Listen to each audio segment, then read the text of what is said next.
Jadi yang kita terima itu pun kemarin sebenarnya masih kita pertanyakan karena beberapa bagiannya Mas Refli itu ditutup-tutupi kok Taufik. Semua yang keluar itu nanti akan kita perbandingkan. Apa yang kita perbandingkan itu masih kita simpen dulu Mas Refli. Ya kami rahasiakan dulu karena itu akan menjadi bukti yang sangat kuat nanti apakah ada hal yang kemudian kita teliti.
Tapi kita penting juga memberikan penguatan atau keyakinan bahwa memang ijazah yang dirilis atau direveal oleh KPU itu memang ijazah yang selama ini diributkan.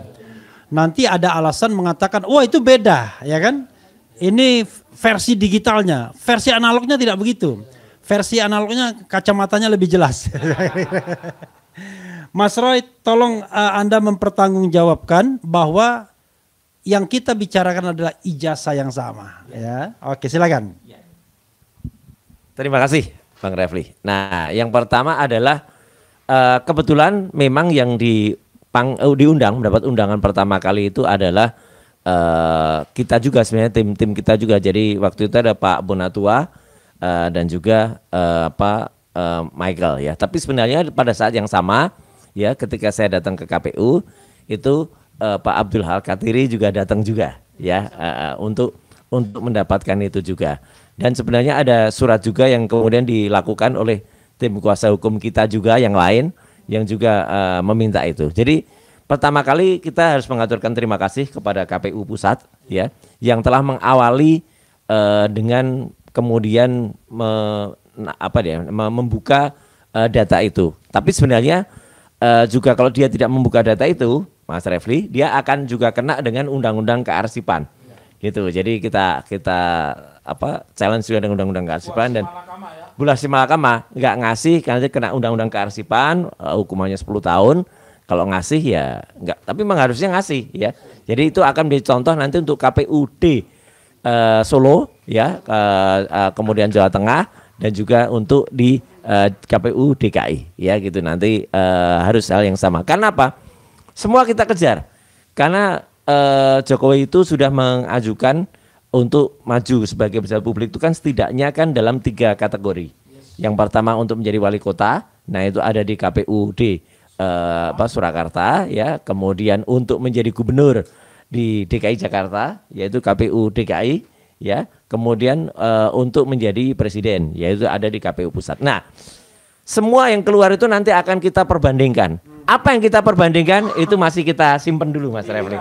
Ya kami rahasiakan dulu karena itu akan menjadi bukti yang sangat kuat nanti apakah ada hal yang kemudian kita teliti. Tapi yang jelas tadi benar kata Pak Taufik ya, kalau saya konsisten manggil Pak. Gitu. Kalau bro kok kayaknya ikut-ikut Partai Gajah. Ngomongnya medok kok bro. Iya, Partai Gajah. Dan yang menarik memang kenapa yang kemudian dapat pertama itu hanya masalah waktu ya, Pak Bonatua ya. Bona yang nggak pernah muda. Nah, ini juga nggak konsisten sebenarnya namanya. Ya, karena Bona itu gajah kecil. Berbelalai. Panjang. Ya, kok tua ya. Yang pasti bukan Petruk yang berhidup panjang. Katanya ada gajah kecil yang nanti akan menjadi besar ada katanya. Tapi sebelum besar ya udah kecil dulu terus dia. Sebelum besar kepalanya udah putus. Putus ya kan dipotong-potong dia. Kan putus. Betul. Jadi apalagi namanya gajah, nggak punya ijazah ya itu udah jelas ya gitu. Nah jadi yang kita terima itu pun kemarin sebenarnya masih kita pertanyakan ya Karena beberapa bagiannya Mas Refli itu ditutup-tutupi Pak Taufik. Gitu. Nah, ya, karena seperti ini penampakannya. Nah, penampakannya seperti ini. Tidak diwujudkan langsung. Iya. Ini menjadi langsung begitu? Iya. Biar disut ke Nah, itu silakan. Nah. Ya. Jadi artinya ini kita pertanyakan karena kalau misalnya itu tanggal ulang tahun ya 21 Juni 61. Loh, ayo, kita udah tahu ya ngapain juga mesti ditutup-tutupi. Kemudian nomor ijazah itu juga aneh kalau ditutup-tutupi. Karena nomor itu tidak akan bisa digunakan untuk kepentingan yang lain. Misalnya kalau nomor NIK di KTP, oke, karena itu bisa disalahgunakan untuk kepentingan pinjol. Tapi kalau misalnya tanda tangan, itu aneh juga, itu tanda tangannya tutupi semua. Tanda tangan Prof. Yakob, tanda tangannya Prof. Nadi, kemudian itu juga ditutup-tutupi. Ini kan agak aneh kemudian, makanya itu. ijazah setahu saya juga melekat. Makanya. Mungkin nomor ijazah Ya, 120 jadi itu kemarin kemudian oleh Pak Bonatua dan saya juga sampaikan saran ke Pak Al-Katiri harus dipertanyakan hasil uji konsekuensinya. Jadi kalau itu ditutup itu kan kata KPU itu karena berdasarkan hasil uji konsekuensi. Nah hasilnya mana? Gitu loh, hasil uji konsekuensinya. Tapi yang jelas saya membenarkan tadi statementnya Mas Refli dan juga Pak Taufik. Nanti juga silakan tambahkan oleh Dr. Tifa. Kenapa itu penting ya atau sangat krusial? Karena itu membuktikan ijazah yang sama, yang identik dengan itu yang sudah kami teliti dalam buku ini. Jadi RRT teliti itu adalah 99,9% palsu. Jadi kalau yang diunggah oleh si Dian Sandi yang hari ini juga dia juga nge-tweet juga sebelah kegirangan sekali melihat itu dari KPU gitu. Padahal itu kita upload aslinya. Dari dulu yang Anda upload itu sebenarnya bukan aslinya. Anda sebenarnya yang harus kena juga. Kenapa? Yang melakukan perubahan terhadap ijazah asli yang lurus dan perspektif kayak gini, harusnya uploadnya gini, nggak miring.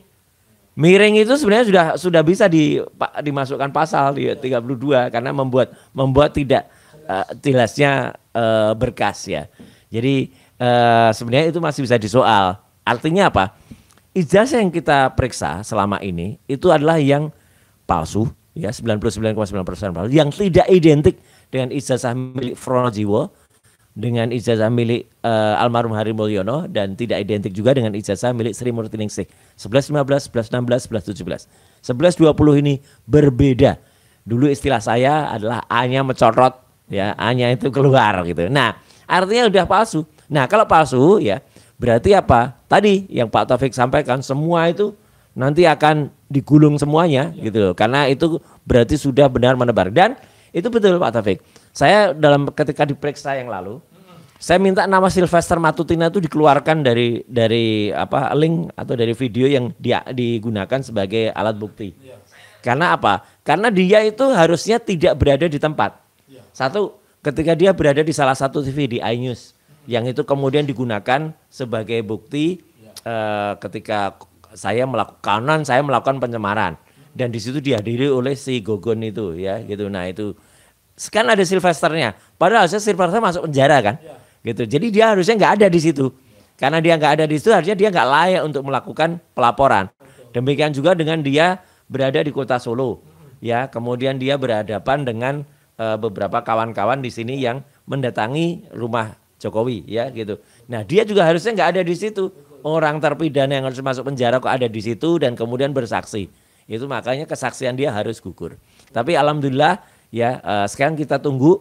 Dan kemarin yang paling menarik adalah barusan ada konferensi pers yang dilakukan kalau menurut saya oleh para ODGJ. Orang dekat Gibran Jokowi. Yaitu ODGJ ya. Dan mereka kemudian yang paling menarik apa? Saya nggak lihat isinya konferensi, tapi yang paling menarik adalah dari mereka kata-kata yang mengatakan mereka akan mengajak 500 orang ibu-ibu dan kemudian akan demo sembari melepaskan baju dan jadi hanya menggunakan penutup atas, bra dan CD ya. Kita tunggu. Nanti kita siapkan polisi dan dokter. Betul. Tapi yang jelas itu pelanggaran terhadap Undang-Undang Pornografi, Undang-Undang Nomor 44 tahun 2008, khususnya pasal 4 karena mereka ayat 2, mereka itu yang apa loh yang Iya. buat ini kok. Iya. Saya Kalau nggak ngerti. nggak ngerti.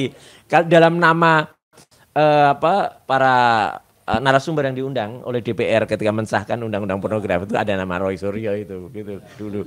Jadi artinya kalau orang bilang Roy Suryo apa-apa kok ikut keterbukaan informasi ikut, ITE ikut. Nah, ya memang gitu ya, memang Kak, saya ikut ikut menjadi narsum dan membuat MBG ikut membicarakan bapaknya Gibran. Itu MBG.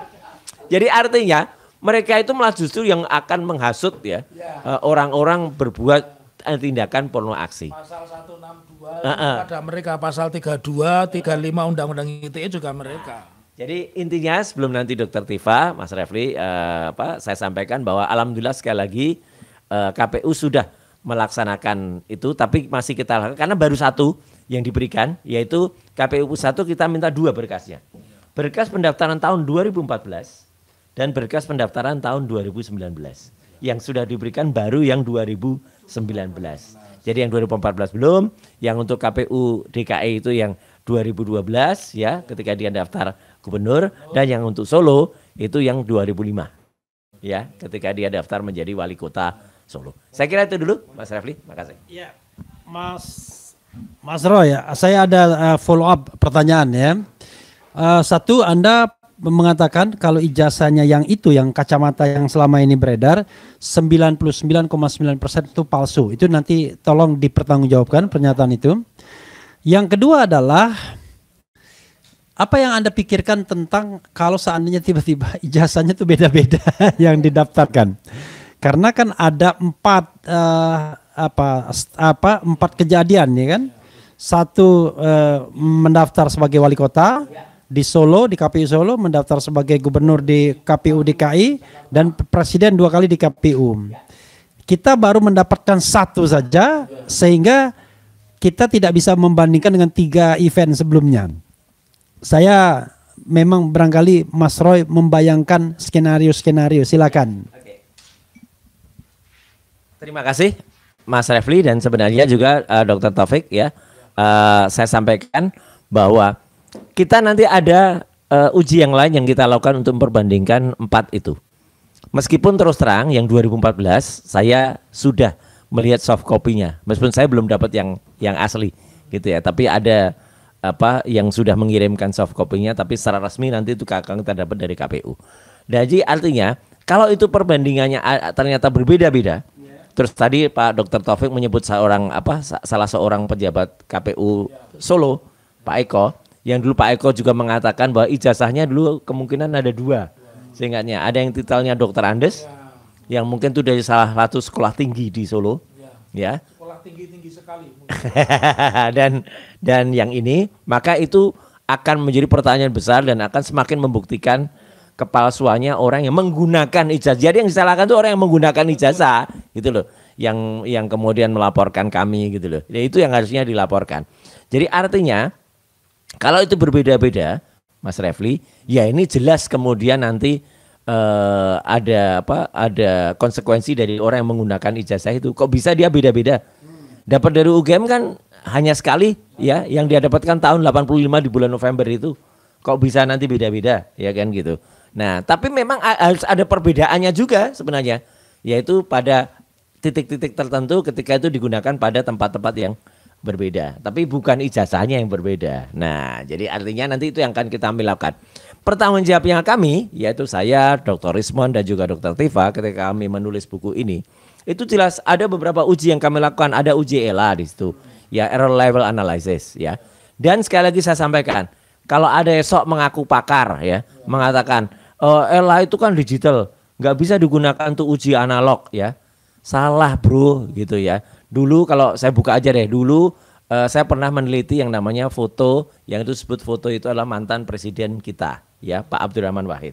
Ya, gitu, Pak Abdurrahman Wahid waktu itu ada foto dengan seorang wanita, ya, beliau dijebak, ya, pakai daster, betul, ya, namanya Arianti, Ibu Setepu. Itu fotonya adalah analog, itu dari sebuah klise, ya, dari sebuah film Fuji Film. Anda tahu itu adalah film seluloid. Apakah saya juga harus meriksanya dengan kaca pembesar lup? Enggak. Ya kita scan pakai digital, kemudian hasil uji digital lah yang kita periksa, yang kita magnifying, kemudian kita analisis. Sama seperti orang meriksa sidik jari, Mas. Kalau sidik jari orang periksa sekarang, apakah sidik jarinya harus dicap dulu, kemudian diperiksa pakai detail lagi dan dihitung satu-satu lagi daktiloskopinya atau rumusnya? Enggak juga, sekarang sudah ada computerized yang membuat itu. Jadi artinya teknologi digital itu sudah sedemikian maju. Ya mungkin si pakar abal-abal itu nggak bisa baca atau nggak bisa ngerti kemajuan teknologi, gitu loh. Kayak sekarang orang berkata kalau mau maju tuh harus kembali ke peralatan yang lama. Enggak. Saya koreksi. Iya. Itu pakar mungkin, tapi singkatannya pandai berkelakar. Nah, ya atau tampak sukar. Pakar. Ya, jadi apa-apa dibuat sulit sama dia. Karena dia memang sulit menerangkan ya. Iya, Dokter Tifa ya, ketika kita berada di ruang bareskrim ya, gitu. Dia mengatakan ini nggak bisa dipakai, ini nggak bisa dipakai. Waktu di ruang itu. Sampai di ruang itu. Sampai iya pada ada. Sampai Karwasidiknya sendiri bilang tuh, lo yang Anda bisa tuh apa gitu loh. Itu aja sampai dibilangin begitu gitu loh. Ya, jadi artinya Mas Refli, ya, ini nanti masih akan panjang dan akan semakin menarik ceritanya, ya, karena dengan pintu yang sudah dibuka oleh KPU, itu akan kemudian membuka kotak, ya ini bagaikan kotak Pandora ya, gitu. Jadi akan terbuka kebusukan-kebusukan yang ada di dalamnya. Itu, Mas, terima kasih.